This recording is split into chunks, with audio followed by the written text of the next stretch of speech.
jarak jauh antar perangkat yang terhubung dengan internet.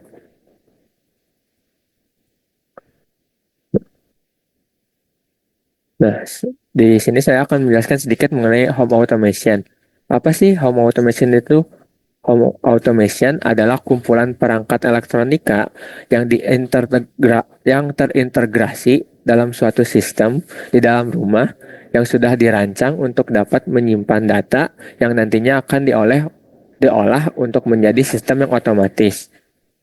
Berdasarkan data yang terkumpul, nanti IWK Home Automation ini akan beroperasi sesuai perintah dan program yang kemudian bisa diarahkan sesuai keinginan kita. Nah, di sini ada sedikit cara kerja instalasi lampu biasa. Jadi kan untuk kalau lampu biasa tuh kita harus sambungin ke sumber listrik, lalu kita pakai saklarnya tuh harus kita ke tempat yang ada saklarnya dulu baru bisa nyalain lampu. Nah, IWK Home Automation ini memudahkan kita agar bisa menyalakan contohnya lampu menggunakan aplikasi contohnya. Jadi kita bisa menyalakan lampu ataupun apapun itu menggunakan aplikasi. Nah, di sini saya ingin menampilkan sebentar cara kerja dari IWK. Eh, eh, Oh, maaf, maaf. Kita lanjut ke ini aja langsung komponen pembentuknya. Nah, untuk komponen pembentuk dari IWK Home Automation atau IoT ini ada tiga, yaitu satu ada sensor, aktuator, dan server. Nah, jadi sensor itu adalah perangkat yang mengirim data interface untuk diterima aktuator. Jadi si sensor ini adalah perangkat yang mengirimkan data. Nah, selanjutnya di sini ada aktuator. Nah, si aktuator ini adalah perangkat yang mengolah data yang diterima dari sensor untuk dikeluarkan pada output. Nah, jadi kan si sensor itu mengirimkan data. Nah, lalu diterima oleh aktuator untuk ditampilkan. Nah, selanjutnya ada server. Nah, si server ini adalah suatu perangkat yang menerima data input dan meneruskannya pada output dan menyimpan log dari hubungan tersebut.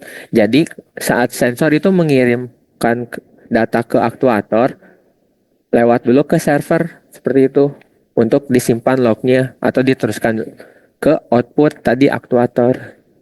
Nah, komponen yang tersedia pada IWK Home Automation ini antara lain ada sensor dan aktuator tadi. Sedangkan server yang digunakan berada di pusat PPTIK ITB yang bisa diakses melalui web yang terhubung dengan jaringan internet. Nah, di sini saya ada untuk contoh pengaplikasiannya sendiri. Jadi IWK Home Automation ini bisa kita aplikasikan untuk semua hal yang ada di rumah. Pokoknya jadi semua hal yang ada di rumah dapat kita termasuk ke dalam sistem home automation yang dirangkai sedemikian rupa untuk bisa saling terintegrasi di dalam server. Contohnya penerangan otomatis ini dipilih karena termasuk ke dalam salah satu komponen utama yang dibutuhkan dalam rumah. Sehingga untuk dijadikan bahan pembelajaran bagi siswa-siswi atau bagi pemula, eh, ini mudah untuk dipelajarinya. Selanjutnya di sini ada cara kerja dari IWK Home Automation. Jadi, nanti si saklar ini mengirimkan data melalui sensor WEMOS. Nah, WEMOS itu berfungsi sebagai sensornya. WEMOS itu merupakan microcontroller. Nah, di dalam microcontroller ini terdapat program sensor. Seperti itu. Lalu di sini juga ada aplikasi. Jadi aplikasi ini mirip seperti saklar. Seperti itu.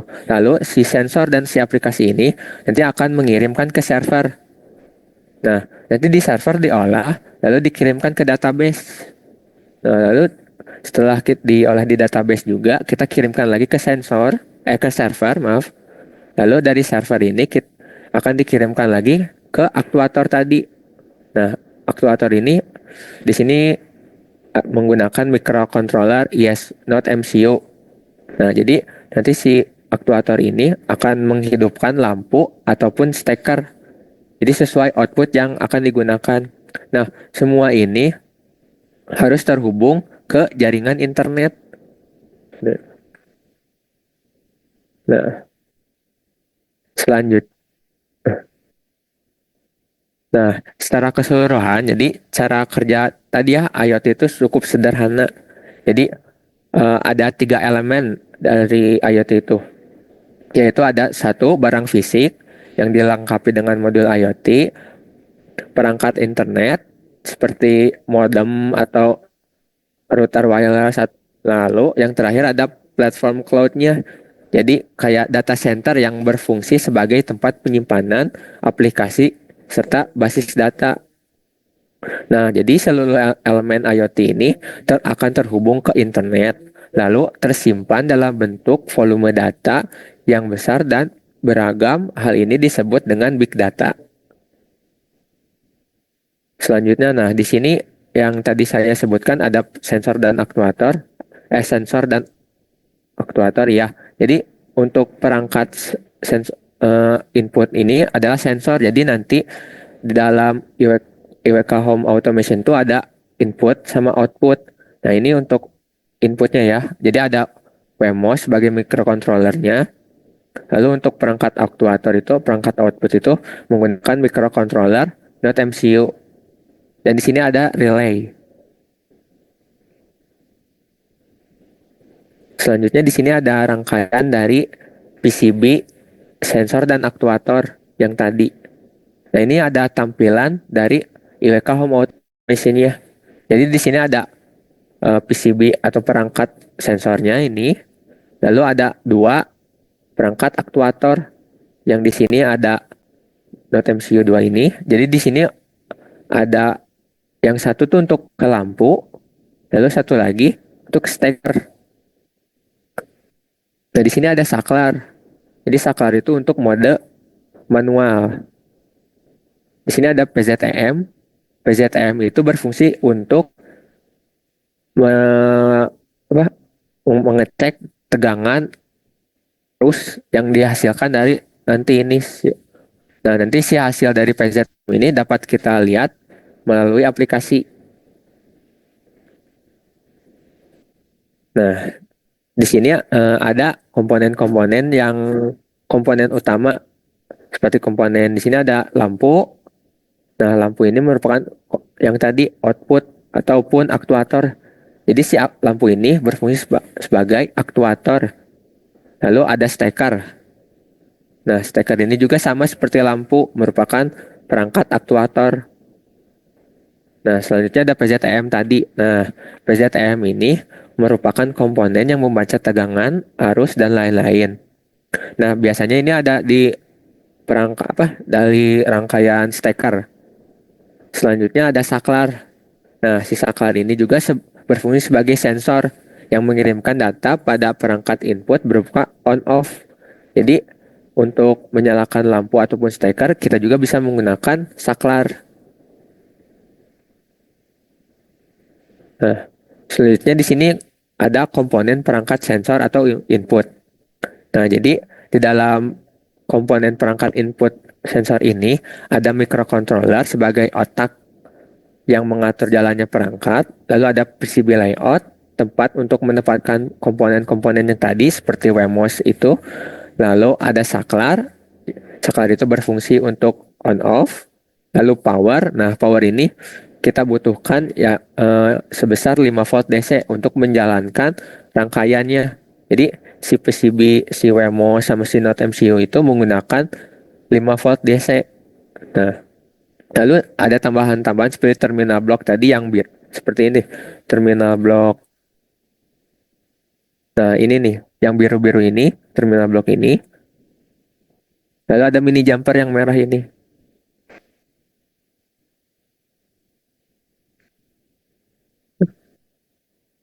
Nah, selanjutnya untuk perangkat aktuator atau output, jadi di sini juga sama ada microcontrollernya. Nah, microcontroller yang perangkat aktuator itu Note MCU versi 1. Lalu di sini ada relay yang tadi saya lihatkan.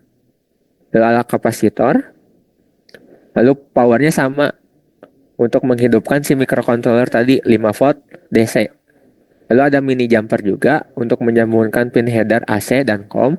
Lalu tambahannya seperti tadi ada terminal block, pin header, dan lainnya. Selanjutnya di sini ada pengecekan perangkat. Nah, jadi untuk si kita saat ingin mengecek perangkat tuh ada 3 langkah. Nah, jadi pertama tuh ada testing hardware. Jadi testing hardware itu untuk mengecek apakah setiap komponen berfungsi dengan baik atau tidak. Jadi kita tuh di tahap pertama emang harus mengecek si komponen-komponennya terlebih dahulu. Takutnya ada yang rusak atau short seperti itu. Selanjutnya ada monitoring. Nah, monitoring itu kita lakukan menggunakan serial monitor tadi Arduino ataupun MQTT box. Selanjutnya kita lakukan pengujian alat untuk mengecek keseluruhan. Selanjutnya di sini ada trial dan error. Nah, untuk trial dan error dari komponen, kita harus ngecek gitu. Jadi takutnya ada error. Jadi untuk komponen pastikan setiap komponen berfungsi dengan semestinya. Jadi kita cek apakah relaynya berfungsi atau tidak, eh, kapasitornya berfungsi atau tidak, seperti itu. Terus microcontroller, nah microcontrollernya itu sudah diprogram. Jadi kan microcontroller itu ada dua, ada untuk input dan output. Nah, di dalamnya tuh programnya berbeda khusus. Jadi untuk output-output, untuk input-input. Selanjutnya ada power. Nah, daya yang digunakan adalah AC sekitar 180 sampai 220 volt. Nah, ini digunakan untuk nanti menghidupkan lampu seperti itu. Lalu ada 5 volt atau 3 volt ini digunakan untuk menghidupkan relay atau dan juga microcontrollernya.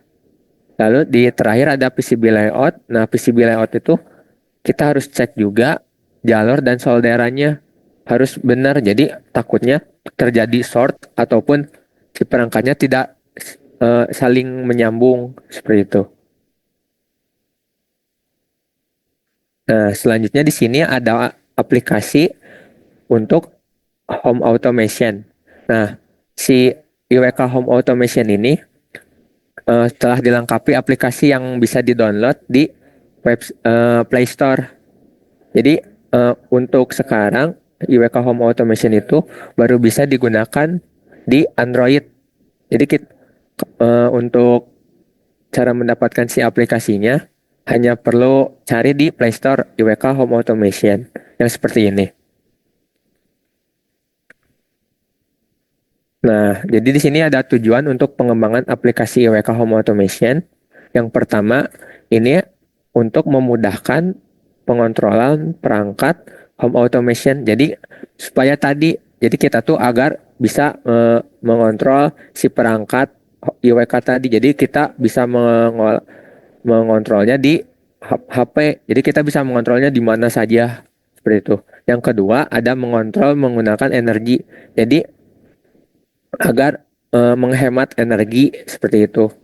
Selanjutnya ada pengumpulan data keadaan perangkat nyala dan mati. Jadi di aplikasi juga bisa ngelihat si alatnya tuh nyala ataupun mati seperti itu. Nah, selanjutnya di sini ada cara kerja dari aplikasi IWK Home Auto. Nah, jadi si aplikasi Home Auto ini berfungsi untuk menggantikan saklar pada perangkat Home Auto dan mendapatkan data dari setiap perangkat yang bisa dikontrol melalui jarak internet maupun melalui jaringan internet maupun jarak yang jauh. Nah, jadi kan si aplikasi ini digunakan untuk mengontrol atau menggantikan saklar yang ada di IWK Home Automation. Seperti itu, dan di aplikasi ini juga kita bisa memantau si alatnya mati atau tidak, atau tadi kan ada PZM. Nah, si hasil PZM ini kita bisa cek melalui aplikasi.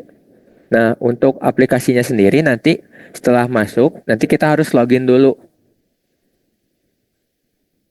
Nah, jadi di sini kita harus login kredensialnya.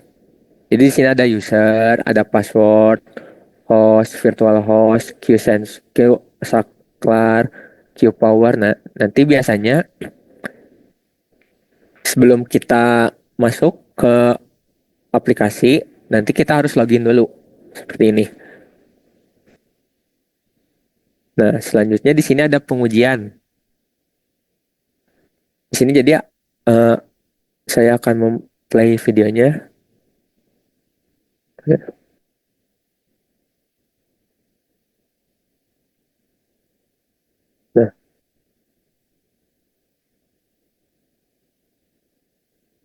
nah ini. Untuk perangkat aktuator lampu, untuk Ini adalah proses pengujian atau pengetesan si IWK Home Automation. perangkat aktuator lampu akan menyala jika kondisi saklar dalam posisi on dan lampu akan mati jika kondisi saklar dalam keadaan off. Untuk perangkat aktuator steker akan menyala apabila saklar untuk steker dalam keadaan on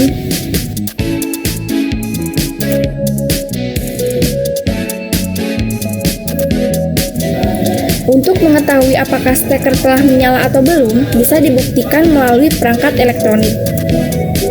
Sebagai contoh, kami akan mengisi daya handphone. Apabila steker telah berfungsi, maka handphone akan mengisi daya.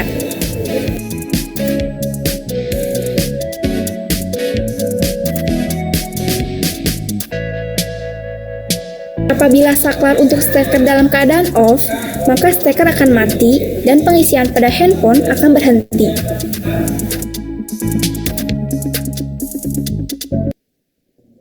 Nah, itu tadi pengujian untuk IWK Home Automation melalui perangkat saklar. Nah, di sini pengujian IWK lewat aplikasi.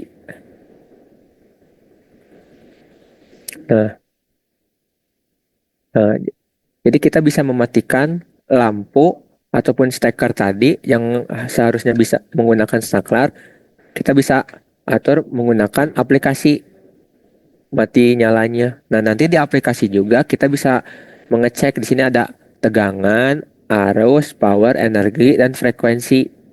Seperti itu.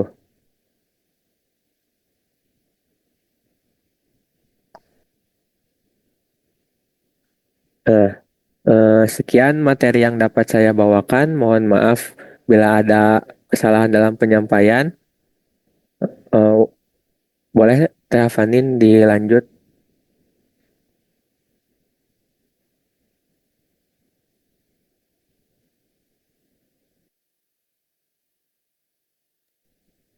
Ya, terima kasih untuk Kang Zafar. Untuk selanjutnya sesi tanya jawab, silakan jika ada yang ingin bertanya, bisa melalui kolom chat ataupun bisa raise hand. Kemudian karena ini kebetulan pertemuan terakhir, jadi mungkin saya akan menyampaikan beberapa hal untuk yang mendaftarkan e-sertifikat. Untuk e-sertifikat akan diberikan maksimal H+7 setelah pertemuan terakhir hari ini. Nanti akan diberikan melalui WhatsApp masing-masing. Silakan jika ada yang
Untuk materi dan video rekamannya itu bisa diakses di LMS. Saya berikan link LMS-nya. Nah, untuk LMS-nya sendiri itu nanti silakan mendaftar secara mandiri di LMS-nya. Nanti jika sudah mendaftar, ya, 1 kali 24 jam lalu dicoba untuk login.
Kemudian pertanyaan dari Pak Danu, untuk LMS-nya jika masih bermasalah, tidak ada kursusnya ataupun apapun itu, nanti silakan menghubungi admin di WhatsApp supaya nanti bisa dibantu.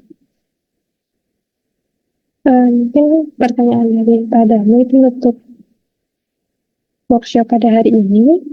Terima kasih atas kehadiran selama 4 pertemuan di bulan ini. Sampai jumpa di workshop kami selanjutnya. Tentu saja nanti di bulan depan akan ada kembali, nanti akan diinformasikan juga. Terima kasih untuk pemateri hari ini. Saya dan tim pamit undur diri. Wassalamualaikum warahmatullahi wabarakatuh.